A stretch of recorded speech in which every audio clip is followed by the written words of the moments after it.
Boa noite, veja no Brasil TV desta quarta-feira, 11 de maio. A polícia faz mais uma operação na região conhecida como Cracolândia, no centro de São Paulo. O Ministério Público do Rio cumpre novos mandados na operação, que mira uma organização criminosa que explora jogos de azar. O desmatamento da Amazônia cresce 54% e tem o pior abril dos últimos 15 anos, segundo o Instituto Amazon.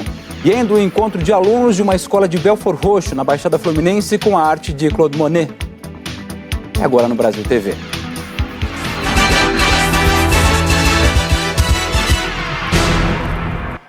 Uma operação policial mudou completamente o cenário da Praça Princesa Isabel, no centro de São Paulo. O espaço que tinha virado o endereço da Cracolândia agora está vazio. Segundo a Secretaria de Segurança Pública, cerca de 650 agentes participavam da força-tarefa. A ideia era cumprir 36 mandados de prisão na Cracolândia. Para isso, o chamado fluxo foi cercado na Praça Princesa Isabel. Suspeitos e dependentes químicos fizeram fila e foram colocados ao redor do monumento a Duque de Caxias. Durante as revistas, a polícia encontrou porções de maconha, crack, cocaína e anabolizantes, além de balanças de precisão, cadernos de anotações e 2 imitações de armas. Uma equipe da Guarda Civil também achou mais de R$ 3.500 enterrados numa área da praça. Pelo menos 20 pessoas foram detidas, a maioria em flagrante. Apenas 2 dos presos já eram de fato procurados pela polícia. É o caso de Lucas Felipe Macedo Marques, conhecido como Filé com Fritas. Segundo a polícia, é ele nessa imagem em uma das barracas de venda de drogas na Cracolândia. A operação mudou a cara da região. Muito lixo e bloqueio policial em todos os quarteirões ao redor da Praça Princesa Isabel. Na praça mesmo, nada de dependentes químicos. Esse é o momento em que os funcionários da prefeitura reúnem e juntam barracas e pertences dos usuários. A expectativa é que em alguns dias a Praça Princesa Isabel ganhe uma nova imagem. Resta saber o destino dos usuários, que nas outras operações se espalharam pela região central, e é possível que dessa vez a situação esteja se repetindo. Isso aconteceu no mundo todo, há um espalhamento dos dependentes químicos e dos traficantes, e cabe a nós, da polícia, prender os traficantes nos demais locais para onde eles forem, e também cabe à prefeitura e ao governo do estado dar assistência social e médica, inclusive tratamento para se livrar da dependência àquelas pessoas que estão nessa situação. Só ali na madrugada, durante a ação da polícia, fizemos 50 acolhimentos ali. A gente oferece o acolhimento para a população em situação de rua, em geral, e oferecemos o acolhimento terapêutico para a população que está em uso abusivo de álcool e drogas. Pela manhã, cachorros passavam entre o que restou na praça. Os policiais barravam usuários que queriam procurar algum pertence. O Ministério Público do Rio cumpriu novos mandados de busca e apreensão na ação contra uma organização criminosa que comandava uma rede de jogos de azar. 2 delegados acusados de envolvimento já estão presos. Antes das 10 da manhã, a delegada licenciada Adriana Belém chegou em um carro da Corregedoria da Polícia Civil no presídio de Benfica, na zona norte do Rio. Ontem, a Justiça expediu o mandado de prisão contra a delegada depois que promotores encontraram quase R$2 milhões em dinheiro vivo no apartamento dela. Foi necessário um carrinho de supermercado para retirar tudo.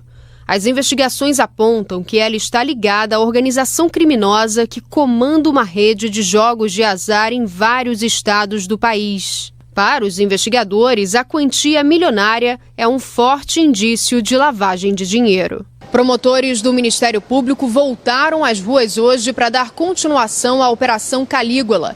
Agentes saíram para cumprir 24 mandados de busca e apreensão em empresas ligadas aos denunciados. Segundo as investigações, todas são empresas de fachada e servem para lavar dinheiro das casas de apostas. Os agentes também foram até 5 endereços de pessoas ligadas aos investigados, como o inspetor de polícia Jorge Luiz Camilo Alves, braço direito de Adriana Belém, e do também inspetor Vinícius de Lima Gomes. Segundo os promotores, a rede de jogos ilegais era explorada pelo bicheiro Rogério Andrade e pelo PM reformado Rony Lessa, réu no caso da vereadora Marielle Franco e do motorista Anderson Gomes, assassinados em março de 2018. Rogério Andrade e Rony Lessa abriram diversas casas de apostas e bingos com o apoio de policiais que recebiam propina. Em julho de 2018, a polícia fechou um desses bingos e apreendeu cerca de 80 caça-níqueis. Mas, segundo os investigadores, a organização criminosa conseguiu retirar as máquinas na delegacia, na época comandada por Adriana Belém. As tratativas elas se desenvolveram por alguns dias, até que culminou com o comparecimento dos caminhões enviados por Rony Lessa para a retirada das máquinas da 16ª DP.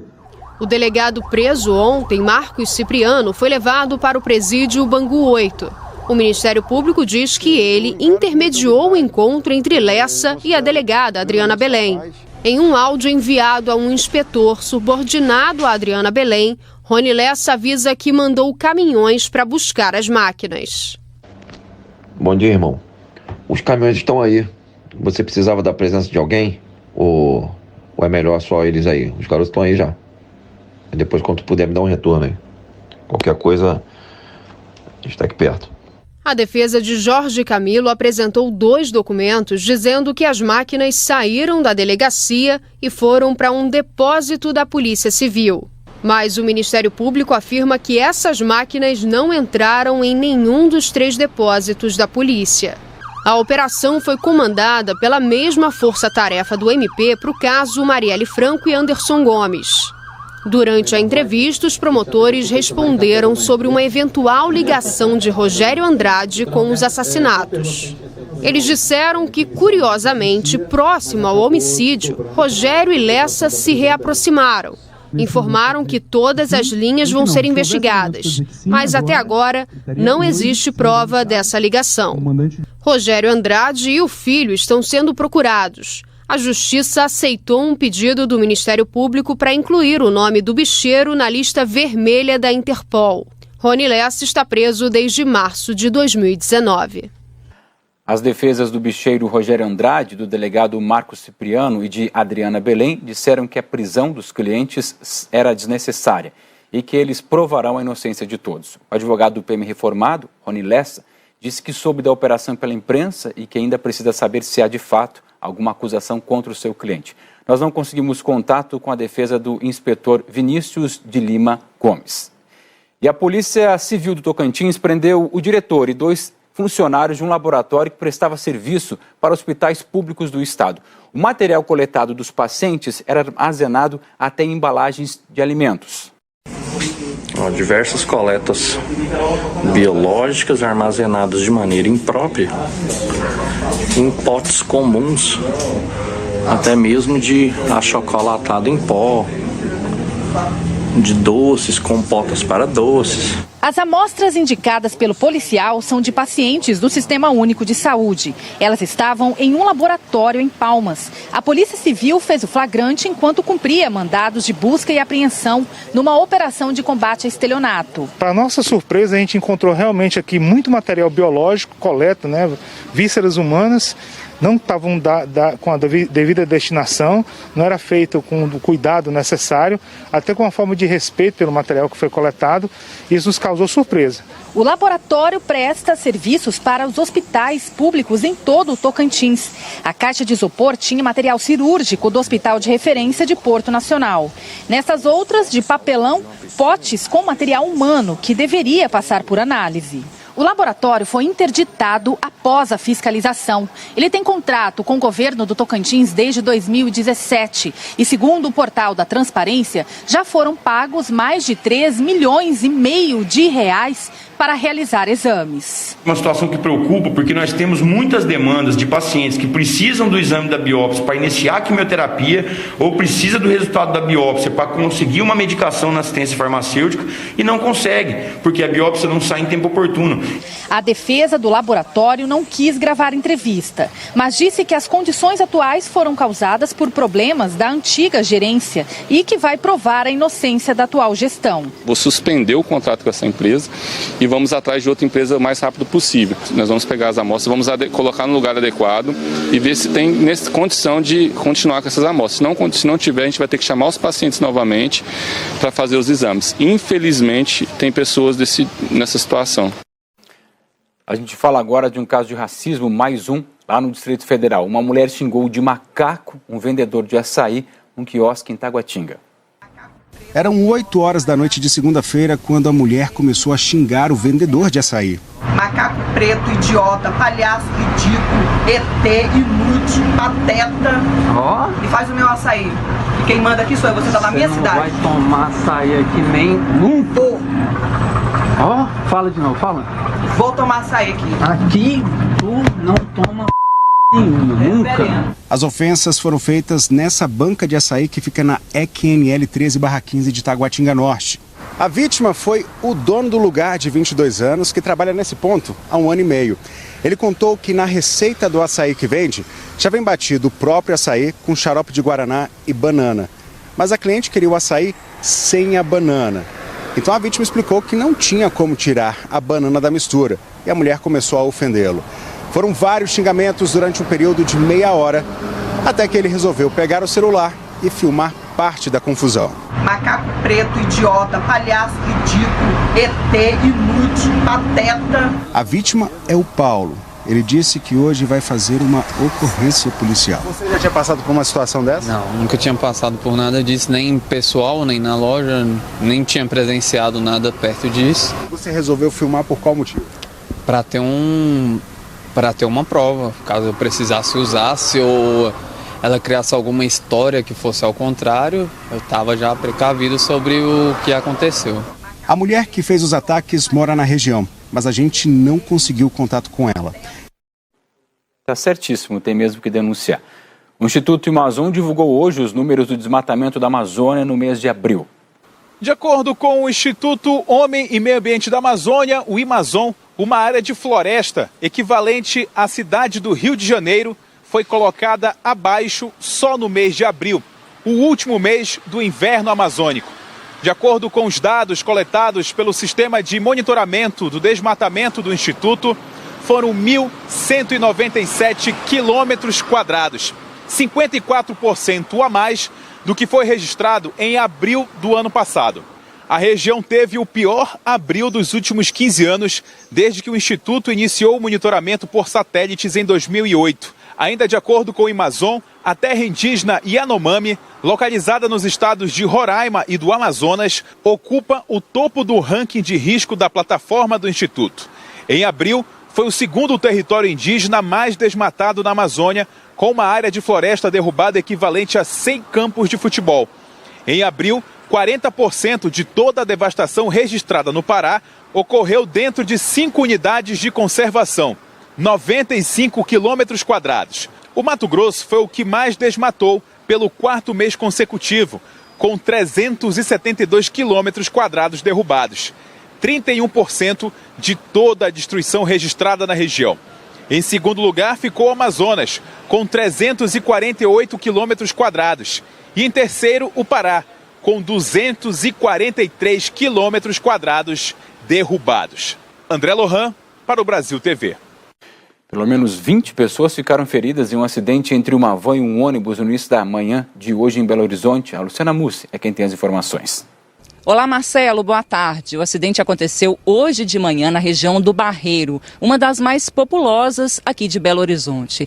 A van pertence à Secretaria Municipal de Saúde da cidade de Morada Nova de Minas, na região central do estado, e transportava 6 passageiros que são pacientes. O ônibus é do transporte público coletivo aqui de Belo Horizonte. Segundo testemunhas, a van não respeitou uma ordem de parada obrigatória, não observou a sinalização sinalização e acabou batendo na lateral do ônibus. Segundo os bombeiros, dos passageiros do ônibus, dos 40, 20 ficaram feridos. E em relação à van, que levava 6 pacientes, 3 ficaram feridos. Segundo os bombeiros, apenas ferimentos leves. A empresa que gerencia o trânsito e o transporte aqui de Belo Horizonte informou que o local ficou interditado por mais de 3 horas, mas já foi liberado. Imagens de câmeras de monitoramento mostraram o momento do acidente. Agora, as causas vão ser investigadas. Marcelo.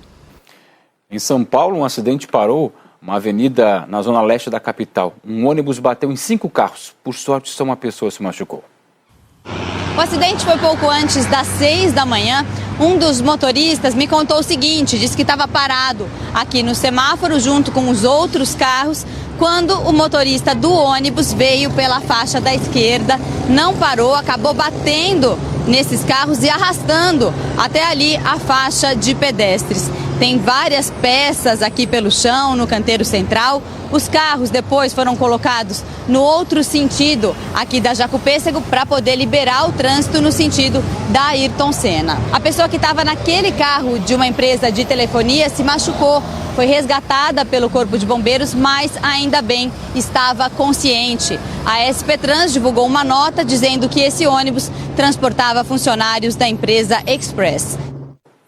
A Secretaria Estadual de Saúde de Minas Gerais investiga 2 casos possíveis de hepatite aguda infantil de causa desconhecida. A Flávia Cristine é quem nos conta.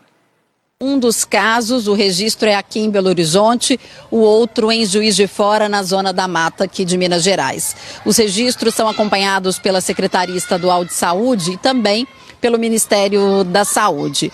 É uma doença que ela já é conhecida pelos sintomas, o comprometimento do fígado, também dor abdominal, vômito, só que o que diferencia essa situação que a gente está vivendo aqui do que já é conhecido da ciência é que o agente causador dessa hepatite, ele ainda é desconhecido, não é o mesmo daquele que a ciência já domina, que os estudos apontam.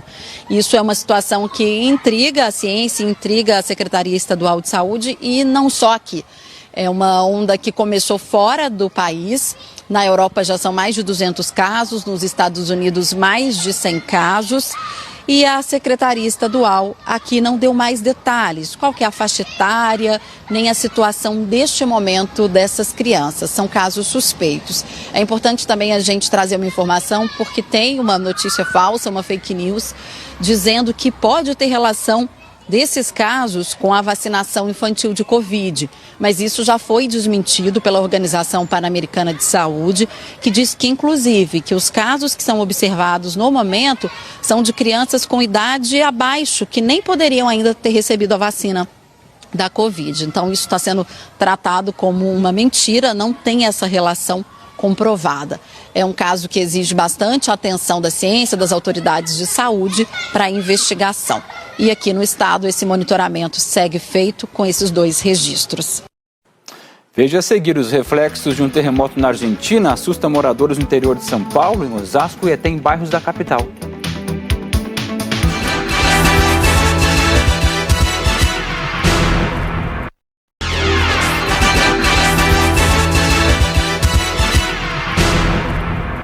Brasil TV de volta falando do susto de moradores de São Paulo ontem à noite. É que um terremoto na Argentina também foi sentido no estado. Agora o Calil tá rindo, mas ontem à noite foi um susto. Ele mora nessa rua em Perdizes e prédio é o que mais tem por aqui. Quando eu deitei, tremeu. Tremeu uns 20, 30 segundos, mas tremeu mesmo. Fiquei assustado.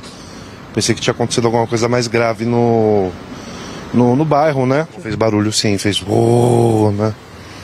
De tremedeira. E aí? Aí o coração bate um pouco mais forte. Mas passou. Hoje que eu fiquei sabendo, né, que teve terremoto. A Mônica estava no 10º andar desse prédio no Jaguaré, na Zona Oeste. E também sentiu tudo balançar. Chegou a cair uma luminária em casa. Eu desci, tinha bastante gente lá embaixo, com pijama, cachorro, enfim. Acabei saindo do prédio e vim dormir aqui na minha filha, em Barueri, por medo. Ela fez essa foto dos vizinhos que também desceram para o térreo assustados. Foi como se caísse alguma coisa, sabe assim? mas eu não sei exatamente o que aconteceu. Assustou? Assustou. O tremor foi sentido em vários bairros de São Paulo. Você me contou que era um terremoto que teve na Argentina. Eu fiquei até surpreso, porque eu achei que eu que tava mal, que tava tendo... Eu que tava balançando, assim, que eu tava com a pressão meio baixa, tudo. E também no interior. Em Itatiba, perto de Jundiaí, moradores de prédios chegaram a chamar os bombeiros e saíram assustados dos apartamentos. Saí, queria pegar mais algumas coisas, mas a única coisa que eu pensei é pegar documento. Retirei minha filha, meu esposo, a gente saiu pro lado de fora e não tinha como voltar mais. O Sávio mora em Indaiatuba e conta em detalhes o que muita gente sentiu. Eu comecei a sentir o sofá se mexendo, então olhei pro lustre e estava tremendo também. Tiveram algumas ondas sísmicas de 15 segundos.